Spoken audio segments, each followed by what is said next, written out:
Hey Daph, have you seen this show on ITV called Primeval? No, what's it about? Oh, well, it's really cool. There's these time portals that let through prehistoric animals, but no dinosaurs. There's a boy who gets attacked in his bed by a gorgonopsid, and a mosasaurus eats a guy off the diving board, and there's dodos. Wow, that sounds great. I'll be sure to catch it when it's on TV tomorrow. Episode 4 was the first episode of Primeval I ever watched, and on rewatching it I'm not entirely sure why I kept going with the series. Episode 4 attempts to deviate from the usual Freak of the Week formula that Primeval uses, but unfortunately it deviates rather too far from that formula. As you can imagine, this wasn't a great first impression, and to demonstrate this I have used my own anomaly to get my 8-year-old self to help me review this episode. Why do all the dinosaurs have feathers? Why does Spinosaurus have tiny legs? Why does Dinochirus look like a giant duck? What the hell is Dear, it I've got to explain a couple of things first. As per usual, we start off with the routine creature on the loose, this time hiding in a toilet in a block of flats. Meanwhile, at the Home Office, the recently captured Helen is being taken in for questioning.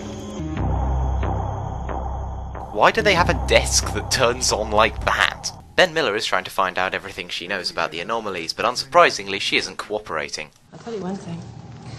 You're the spitting image of a Utah raptor I once met in the Jurassic. You could have said Utah raptor from the Cretaceous, or you could have picked any number of Jurassic theropods, but you had to say it wrong! We've got another one in a block of flats in the city centre. Who are these guys? Those are our main characters. Oh, I guess I was just supposed to know that. Well, you would if you'd watched the previous 3 episodes. You ready?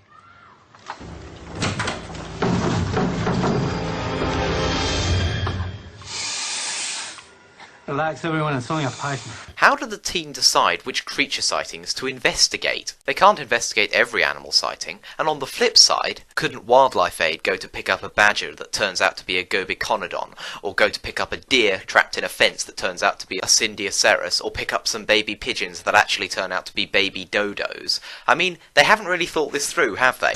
Helen, of course, knew it wasn't another anomaly, so Claudia and Ben decide to hit her with the old good cop, bad detective inspector routine.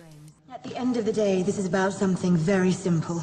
Saving lives. So if you know anything at all, just tell us. You know, I have the power to make your life extremely unpleasant. It isn't working very well, so they decide to call in Scottish Cop. Tell me what you know. Unless you act within the next few hours, the pride of saber-toothed killers will be rampaging through central London. Yay, Smilodons! Don't get your hopes up too much, kid. Meanwhile, back at the apartment, Stephen is oddly squeamish about snakes, and Connor asks Abby if he can sleep over at hers. Connor's friends drop him off, but they put an alien keyring on his bag that they used to track him with. Wait, what are you doing? I'm fast-forwarding until we see some Smilodons. No, but you might miss something important. I want to see some Smilodons! Ugh, fine! Smilodon. Its literal meaning is knife tooth. They're up to 3 meters long. They have saber teeth. They hunt in packs. They're ruthless predators. Now, according to Helen, a large pride has established its territory near an anomaly, and it's only a matter of time before they find their way through. Oh boy, I can't wait to see some Smilodons. However, Helen won't tell them where the anomaly is and instead wants to lead them there. She takes them to the kitchens of a football ground. In there. Yep. In there.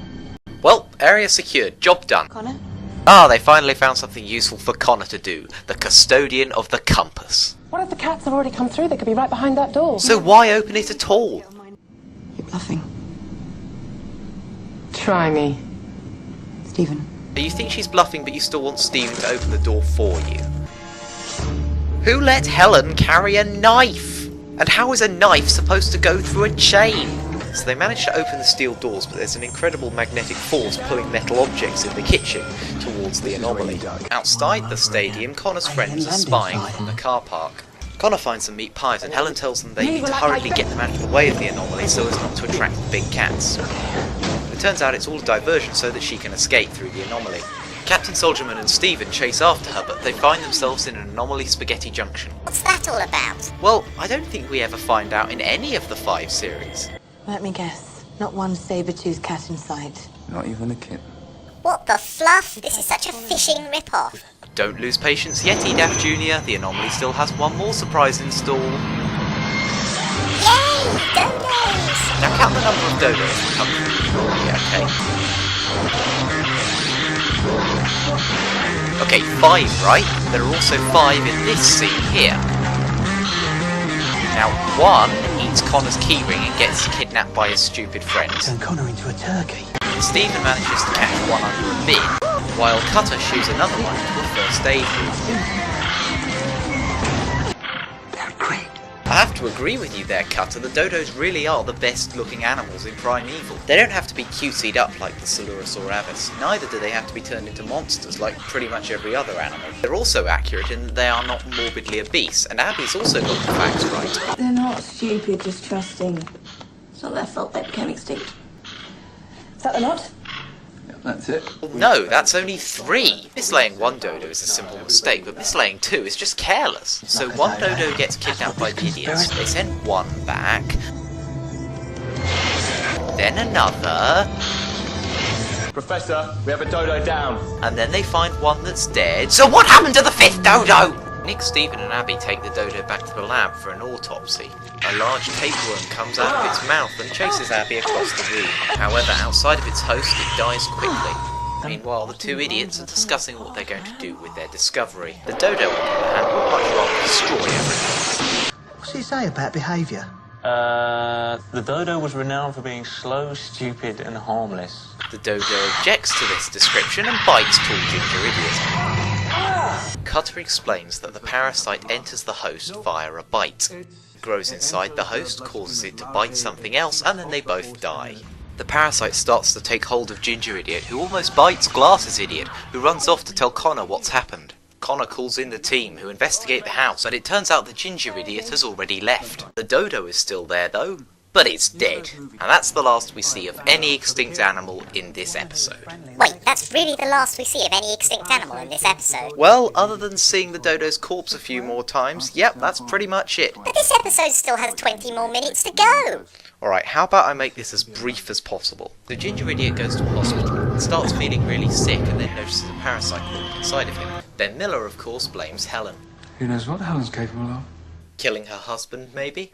Ginger Idiot has an MRI scan. The doctor explains that he has a parasite that needs to be removed. The doctor shines a bright light in his eyes. The doctor gets bitten. He then decides to find proof of what happened to him by tracking down the dodo.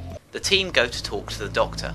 There must be a vaccine or something. Vaccine won't work once you've been infected. You should know that. You're a doctor. Your only hope is to have it surgically removed before it gets too advanced. And then they just leave without making sure the situation's been contained and that the doctor's under surgery. And we never find out what happens to the doctor, although we can assume that he doesn't bite anyone else. So for some reason Abby is dissecting this dodo in a makeshift lab at Cutter's place, rather than the high security home office lab they used last time. Because plot.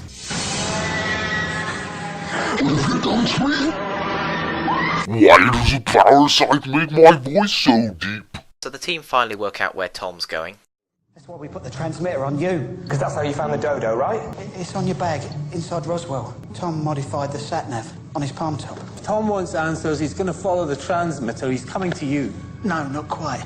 The dodo swallowed it. Transmitter's inside the dodo. Yeah. And the dodo's with Abby. Abby tells Tom that she can show him where the dodo came from. So they're already at the football ground by the time that Cutter and the team make it back to the lab. But what do you know, when they get there, the anomaly's disappeared and someone's angry.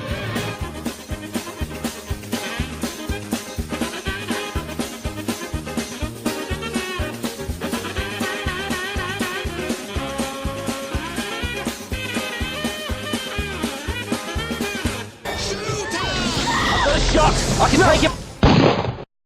What you say? That you only meant when.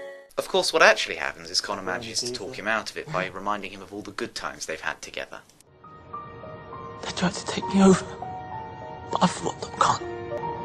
You did a really good job. Well, except for the time you bit the doctor, cut off all contact from everyone else, and then kidnapped Abby. The episode finishes with Cutter convincing Connor that he needs to stay on the team for his vital skills in holding a compass. It's pretty much unanimously agreed upon in the Primeval fandom that episode 4 is the worst episode in series 1. Dodos are neat, but that's about it. I really don't know why I kept watching after this episode. Isn't it obvious? Pterodactyloid pterosaur.